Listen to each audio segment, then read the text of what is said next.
नमस्कार। बच्चे का जन्म परिवार में खुशियाँ ले आता है और परिवार को संपूर्ण होने का एहसास दिलवाता है। लेकिन जब भी बच्चे का जन्म होता है, यह आवश्यक है देखना कि बच्चा संपूर्णतः स्वस्थ है या उसमें कोई बीमारी है जिसके लिए उसको उचित इलाज की आवश्यकता है।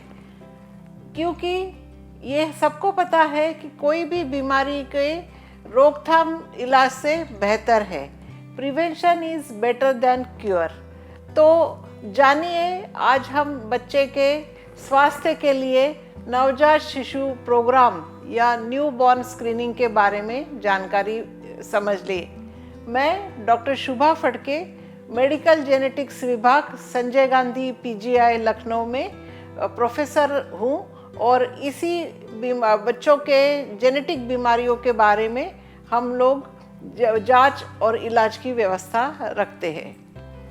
बच्चे के स्वास्थ्य के लिए न्यूबॉर्न स्क्रीनिंग अर्थात नवजात स्क्रीनिंग ये बहुत आवश्यक जांच है और ये आपको समझना होगा, चाहे बच्चा लड़की हो या लड़का हो, उसको स्वस्थ होना बहुत आवश्यक है। इन बीमारियों के लिए जो जांच होती है जिसमें न्यूबॉर्न स्क्रीनिंग होता है, उन 5 बीमारियों के बारे में मैं बताना चाहती हूँ। इसमें सबसे एक महत्वपूर्ण बीमारी है जन्मजात हाइपोथायराइडिज्म, यानी कि जन्मजात थायराइड की कमी। ये जो बच्चे होते हैं, 1000-2000 में एक बच्चे को थायराइड की कमी होती है और ये बच्चे जन्म होते बड़ा पूरी तरह स्वस्थ दिखते हैं।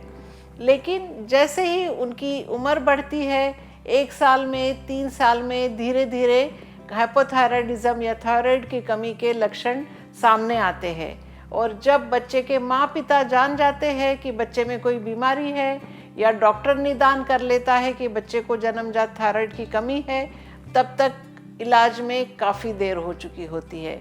इसका मतलब है कि जब देर से इलाज शुरू होता है तो बच्चे के बुद्धि पे, ब्रेन पे असर होता है और बच्चा पूरी जन्म भर के लिए मंदबुद्धि हो जाता है। तो जब ये निदान होता है, चेहरे पे दिखता है, तब इलाज में अत्यंत काफ़ी देर हो चुकी होती है और इसलिए आवश्यक है कि बच्चे को लक्षण दिखने के पहले ही उसका निदान हो। और ये तभी संभव है जब सब बच्चों का जन्म होते बराबर थायराइड के टेस्ट के लिए, थायराइडिज्म के लिए टेस्ट हो और हाइपोथायराइडिज्म या थायराइड की कमी वाले बच्चों का पहले 8 से 10 दिन में निदान हो और उनको 15 दिन के अंदर इलाज शुरू किया जाए। दूसरी बीमारी है बायोटिनिडेज की कमी। इसमें भी बच्चे के ब्रेन पे बहुत असर होता है, बच्चे को दौरे पड़ने लगते हैं और हो सकता है कि बहुत सीरियस होने के कारण बच्चे की मृत्यु भी हो। और ये बीमारी का भी इसी तरह नवजात शिशु का जांच करके उनका निदान सही समय से हो सकता है। और जो इलाज है वो एक बायोटिन नाम की टैबलेट, विटामिन जो होती है, उसकी गोली का ज़िंदगी भर सेवन करना और उससे बच्चा पूरी तरह स्वस्थ हो सकता है। तीसरी बीमारी है गैलेक्टोसेमिया। और गैलेक्टोज ये जो है हमारे माँ के दूध में होता है और बच्चे के लिए बहुत ज़रूरी होता है। लेकिन कुछ बच्चों में बीमारी होती है और कुछ कारणवश उनको गैलेक्टोज या बच्चे के माँ का दूध हज़म नहीं हो सकता है, उनको फिर शरीर में ग्लूकोज की कमी हो जाती है, दौरे पड़ते हैं और कई बार बच्चे सीरियस इन्फेक्शन होके पहले 2-3 महीने में उनकी मृत्यु हो सकती है। तो इसका भी इलाज बहुत आसान है।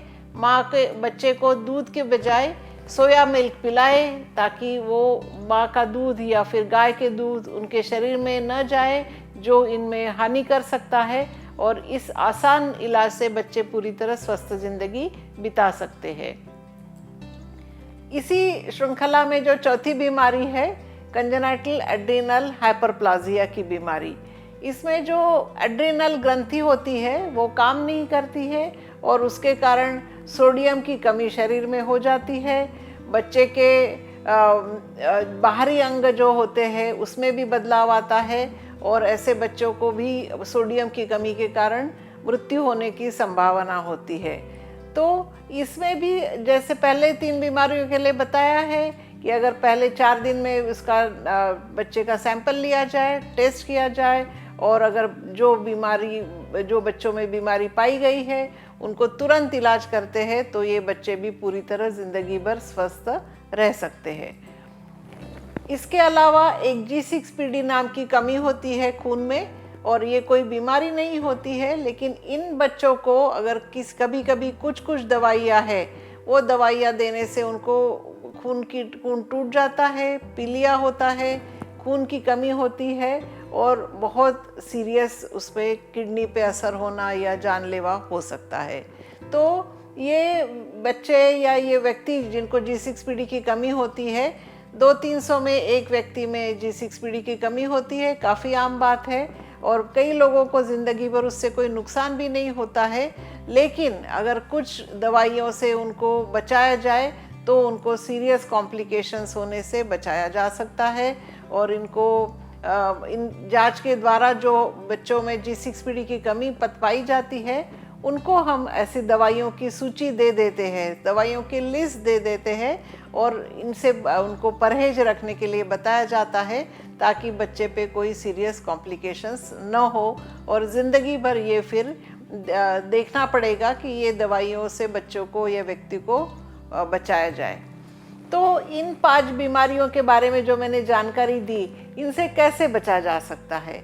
जैसे कि हमने बताया ये बीमारियां काफ़ी बच्चों में पाई जाती है, तो ये सहज संभव है कि हर बच्चे का जन्म होते बराबर 3 बूंद खून लिया जाए, और ये कागज़ पे खून लिया जाता है ताकि वो सैंपल जो है आसानी से जो लेबॉर्ट्री में भेजा जा सकता है, बड़े अस्पताल में भेजा जा सकता है, और ये 3 बूंद की टेस्ट करके हम जान सकते हैं कि किसी बच्चे में ये 5 में से कोई बीमारी है या नहीं है। और ये जो खून लिया जाता है वो सुई बहुत छोटी होती है, बच्चे को दर्द भी नहीं होता है, बच्चे के एड़ी से खून लिया जा सकता है। और ये जो खून के सैंपल होते हैं, ये रक्त के नमूने संजय गांधी PGI में हमारे लेबॉर्ट्री में भेजे जाते हैं लखनऊ में, और यहाँ पे उचित मशीन द्वारा उनकी जांच होती है। और जिस व्यक्ति में ये बच्चों में ये टेस्ट में ये 5 बीमारियों में से कोई कमी पाई गई तो उनको हम तुरंत संपर्क करते हैं और उनकी अधिक जांच होकर उनको इलाज की व्यवस्था की जा सकती है। तो फिर से ये बीमारियों के नाम आप देखिए: congenital hypothyroidism, congenital adrenal hyperplasia, biotinidase की कमी तथा गैलेक्टोसेमिया और G6PD की कमी। तो ये 5 बीमारियों की जांच बहुत आसान है, और हर बच्चे की जन्म से के दूसरे से चौथे दिन के अंदर इनके लिए सैंपल लिया जाना चाहिए, और ये ब्लड टेस्ट कागज़ पे लिया जाता है। ज़रूर आप देखिए कि अस्पताल से छुट्टी होने के पहले ये बच्चे का ब्लड सैंपल दिया जाए, सही पता दिया जाए, सही फ़ोन नंबर दिया जाए, ताकि अगर कोई बच्चे के टेस्ट में कमी आती है तो हम आपसे तुरंत संपर्क कर पाए। आप भी जिम्मेदारी के साथ 10वें दिन रिपोर्ट प्राप्त करने के लिए अस्पताल में आइए और अपने बच्चे की रिपोर्ट पता करिए। तो ये बहुत जानना ज़रूरी है कि ज़्यादातर लोगों की रिपोर्ट नॉर्मल आएगी, लेकिन जिस बच्चे के रिपोर्ट में कमी आती है, रिपोर्ट पॉजिटिव आती है, तो आपको फ़ोन कॉल मिलेगा और आपको तुरंत बच्चे को लेके आना है और उसके अधिक जांच की व्यवस्था की जाएगी, और वो सब जांचें करने से बच्चे के इलाज की शुरुआत की जा सकती है। ये जो सेवा है नवजात शिशु परीक्षण योजना, ये डिपार्टमेंट ऑफ बायोटेक्नोलॉजी की तरफ से निःशुल्क सुविधा उपलब्ध की गई है, और संजय गांधी PGI में ये सैंपल आते हैं और हमारे डॉक्टर्स की तरफ से बच्चों का इलाज भी निःशुल्क होगा। तो ये बहुत आवश्यक है कि जो ये सुविधा है उसका सब बच्चों को लाभ मिले, चाहे बेटा हो या बेटी हो। हर बच्चा स्वस्थ रहने के लिए हमारी जो इच्छा होती है, उसी दिशा में ये एक महत्वपूर्ण कदम है। तो आप सबको मेरी गुजारिश है, चाहे बच्चे के माँ बाप हो, नाना नानी हो, दादा दादी हो, जो बच्चे की भलाई चाहते हैं और बच्चे से प्यार करते हैं, वो सब लोग अपने घर में जो नवजात शिशु पैदा हुआ है उसकी ये न्यूबॉर्न स्क्रीनिंग की टेस्ट के लिए सहयोग करें और टेस्ट करा लें। और ये सब होने से ही आपके बच्चे के स्वस्थ होने के बारे में जानकारी मिल सकती है और कुछ आवश्यक हो तो उसको सही समय पे इलाज मिल सकता है। धन्यवाद।